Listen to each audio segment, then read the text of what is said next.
Parle-moi de cette architecture. Là. Oh, mais en fait, comme beaucoup de mes objets, c'est des pièces qui évoluent. À la base, c'est une pièce qui a été montrée à un celte,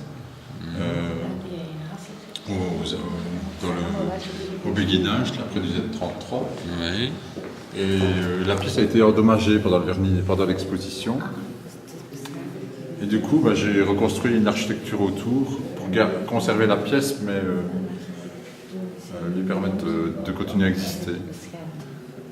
Et voilà, c'est un peu pareil pour tout. Alors les autres pièces, donc celle-là, sont... Ouais. Pareil, c'est une pièce que j'ai en tête depuis, on va dire, 5 ans. C'était bêtement là-bas, c'est l'idée d'un tube avec de chaque côté. En fait, de chaque côté, c'est la tige de l'ail. Quand tu as une gousse d'ail, tu as toujours une tige. Et de chaque côté, et en fait, c'est juste un moulage en plâtre autour de la partie comme ça. Et puis, petit à petit, tout le reste vient. J'ai d'abord fait la pièce qui est dedans, et puis l'objet qui vient autour est venu après. Mais entre le début et la fin, il y a bien 5 ans de 5 ans de travail. Ouais, de réflexion, de travail. Souvent, les pièces commencent. Je fais des petits détails d'abord de la tête, et puis je les agence, et puis pour que ça finisse. Et elle pourrait très bien un jour être prolongée. Ce n'est jamais fini en fait.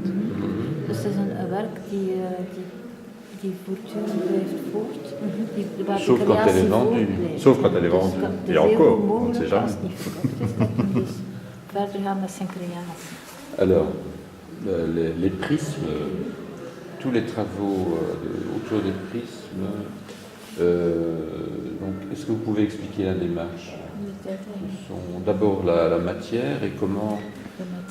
Ze zijn opgebouwd als een schilderij. Ze zijn construit comme une peinture. Ze zijn gekozen transparant en lichttrekkers. Elle est voulée transparente et comme briseur de lumière. Zoals een schilderij licht reflecteert. En ik heb ook gewerkt met pigment. Comme une peinture qui reflète la lumière. Elle a travaillé avec du pigment. Hetzelfde pigment zoals dat ik gebruik voor mijn schilderijen. Ze zijn gemaakt voor de Jeune Peinture in Brussel. Ces objets ont été créés pour le prix de la Jeune Peinture belge, oui, à Bruxelles.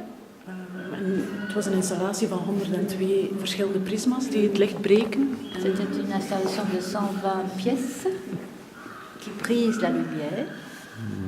En die eigenlijk op sommige momenten van de dag het licht en de kleur reflecteren in de ruimte. Qui à certains moments de la journée reflètent la couleur et la lumière dans l'espace. Elle les compare aux peintures de Morandi qui sont des objets mais qui sont immobiles. Et elle les compare aux mobiles de Calder qui montrent aussi la lumière et qui bougent. Ils montrent plutôt l'air, je crois. Mais ici, c'est plutôt la lumière. Une association de deux couleurs. Oui, c'est aussi un objet trouvé. Het reflecteert ook licht. Ça reflète également la lumière. En het verandert ook van vorm. Et ça change de forme selon la chaleur qui existe dans la pièce. Ah d'accord. La manière dont le travail que tu montres est d'abord compris. Oui, tout à fait. Donc tu peux très bien, par l'intuition que tu ressens et que tu veux exprimer, en fait déclencher un processus intellectuel chez celui qui regarde. C'est ça qui est intéressant. Et d'ailleurs, même par rapport à l'aspect intellectuel qui parfois est rejeté un peu à notre époque, parce qu'on dit que c'est rébarbatif et tout ça, moi j'y éprouverai plutôt un plaisir. Je l'éprouve vis-à-vis du travail des autres, quand je vois quelque chose qui éveille quelque chose chez moi. C'est aussi. Mais je veux dire, la base du travail n'est pas basée sur une réflexion de la tête. Mais par contre, j'éprouve un plaisir. Mais ça peut entraîner, comme tu parlais de rhizome, les réactions comme ça éparses peuvent être intellectuelles. La question que j'aimerais te poser, quand l'art advient-il, selon toi? Si ce n'est pas intellectuel, il naît comment? Il est l'art, à mon avis. Moi, je ne suis pas un artiste, mais l'art est. Point. Oui, mais il faut encore éprouver. Mais ça peut être la présence d'un papier, ça peut être c'est l'artiste qui, justement, éprouve. L'homme de la rue n'éprouve plus rien. L'artiste continue d'éprouver. La question, c'est quand... C'est la différence. Il y a des hommes dans la rue qui éprouvent des choses aussi. Tout le monde. Il y a des ouvriers qui... Enfin, moi, des fois, je passe sur des chantiers de construction, et je trouve que c'est des artistes. Et puis, je trouve parfois des architectures, je trouve que c'est des abominations. Donc, parfois, l'art n'est pas toujours où on croit. Enfin, et ça peut être un bruit de papier, la couleur d'un pavé. La différence entre un ouvrier et toi, c'est que l'ouvrier passe à côté sans le voir. Toi, tu passes à côté, tu le vois et tu le choisis. Et tu l'intègres dans ton travail. La différence, c'est que lui, il exprime. Tandis que l'autre le voit peut-être, mais ne l'exprime pas pour des tas de raisons, qui sont peut-être des raisons de sa personnalité, d'inhibition, enfin, des tas de raisons. Pour moi, c'est ça la grande différence. C'est qu'on peut le voir, parce que l'art, il y a des gens qui ne le voient pas. Il y a même des artistes, à mon avis, qui ne le voient pas. Bon, désolé pour eux, mais bon, c'est des artistes autoproclamés, ils ne le voient pas, mais l'art est. Puis il y a des gens qui le voient et qui l'expriment, Pierre, Céline et d'autres, Céline et d'autres, et voilà. Moi, n'étant ni artiste, ni autre chose, c'est ce que je dis sur cette question. D'accord. Je trouve que l'artiste est un transformateur. Il prend le rôle de transformateur pour exprimer en visuel ce qu'il ressent. Donc pour lui, le morceau de papier peut avoir une importance considérable, tandis que, et l'observateur en fera encore autre chose. Il va l'interpréter aussi à sa façon. Mais je trouve que l'artiste, en premier lieu, est un transformateur. Tu es d'accord avec ça? On en revient au prisme, oui, on est des prismes, et on voit à travers nous, et on montre ce qu'on... Mais chaque artiste, pour moi, est une façon de voir les choses. Enfin, il n'y a pas une façon de voir les choses, on est tous... Moi, ce qu'il y a, c'est que je pense que, en tout cas dans mon cas, l'art est une façon aussi, pour moi, d'accepter ce qu'il y a autour de moi, de digérer la société. Oui. Donc ici, tu as associé différents éléments. Oui. Hein, c'est beaucoup de matériaux de récupération, tu fais souvent. Les objets trouvés, un peu comme Céline, quelque part. Oui. Il y a un rapport avec les objets trouvés, quand même, aussi. Comment s'effectue la sélection En fait, moi, j'aime bien quand c'est des collaborations comme ici. Enfin, pour moi, c'est une collaboration d'Expo à deux. Par exemple, la pièce ici. Comme je sais que Céline m'a montré des pièces où elle travaille sur la lumière, il y a quand même une notion de décomposition de la lumière, comme le prisme. Enfin, et ça m'intéressait beaucoup. Mais la pièce existait déjà avant, mais je suis retombé dessus dans mon atelier, je me suis dit, mais je ne peux pas ne pas prendre cette pièce-là, vu les prismes. Cette pièce-ci, j'en parlais tantôt, c'est un ticket que j'ai retrouvé dans ma poche, et étonnamment, ce sont des impressions qui se font avec la chaleur, donc ce n'est plus de l'encre, c'est des tickets comme des souches dans les magasins, mais c'est des réactions à la chaleur. Et c'était vraiment surpris parce que ça ressemble à un test Rorschach, mais en même temps il y a un lien avec les pièces organiques qui sont là. Et ça, c'est des objets, des morceaux de bois que je trouve en forêt, et puis finalement je les trouve intéressants, je les associe et qui deviennent des sculptures tout seuls.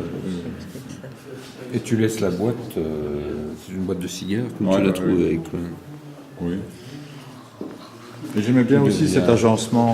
En fait, moi, ce qui m'intéresse beaucoup, notamment quand je travaille la musique, c'est la rencontre entre ce qui est humain et organique. Donc, c'est-à-dire, quand je travaille en musique, c'est le lien entre l'environnement et le geste.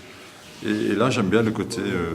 justement humain, la ligne droite. Enfin, justement, on dit que la ligne droite n'existe pas dans la nature, je ne suis pas sûr. Mais d'associer justement tout ce qui est humain, le mélange, la limite entre l'humain et la nature, enfin, où est la séparation. Voilà. Et alors, je trouve que ces pièces-là reflètent un petit peu cet esprit-là. Mais là aussi, finalement, la tâche, elle est accidentelle, mais elle recouvre aussi une souche de magasin. Et je veux dire, c'est un peu... ça, c'est quoi? C'est une pierre? C'est un caillou, je ne saurais même plus te dire exactement où je l'ai ramassé. Mais ça, en fait, ces pièces-là, c'est ça qui est complexe, ça s'écrit comme de la poésie, un petit peu. Tu as une idée qui te passe en tête, et si tu ne la fais pas à ce moment-là, elle n'a plus de sens 10 minutes après. Enfin, je ne sais pas, je crois que Céline est un peu d'accord avec cette idée-là. Tout ça, c'est des flashs que tu as dans la tête, et si tu ne les fais pas à ce moment-là, un quart d'heure après, ils n'ont plus de sens. Le processus de travail de Pierre est le même que... Misschien niet hetzelfde, maar wel gelijkaardig. Peut-être pas la même chose, mais c'est comparable. Je suis intéressé par la part intuitive, quoi, plus que par la part cérébrale. Enfin, je ne suis pas... On m'a souvent collé l'étiquette d'artiste intellectuel. Moi, je le trouve très intuitif, en fait, pas trop... Je suis intéressé par le rhizome. En fait, je reviens à Deleuze, qui a une idée du rhizome. Moi, j'aime pas l'idée de l'arbre, c'est-à-dire l'arborescence, où il y a une idée qui est développée comme ça. Moi, j'aime te lancer une idée qui se développe pendant des milliards d'idées, en fait. C'est pour ça que souvent les titres et tout ça, tantôt on parlait du titre norvégien, mais parce que ça ouvre à plein de choses. Je n'aime pas qu'on dise de mettre le point sur le i, moi je mettrais en dessous. Enfin, j'ai envie de détourner l'idée qu'elle aille plein d'autres sens, de créer une racine qui... Enfin, j'aime bien, un peu comme d'autres artistes, mais le chien-dent ou l'ortie, parce que ça a des rhizomes, parce que ça se développe. C'est comme le réseau Internet. Enfin, ça connecte à plein d'autres idées. Alors qu'un arbre, c'est magnifique, un arbre, mais c'est une racine et c'est très, très stable. Pourtant, j'utilise beaucoup de bois et d'arbres. Tu es dans l'arbre aussi. Oui, je sais, mais c'est justement un détournement. Mais c'est un morceau d'arbre. Ouais, voilà. Il n'en reste plus grand-chose. Non, voilà.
Yeah.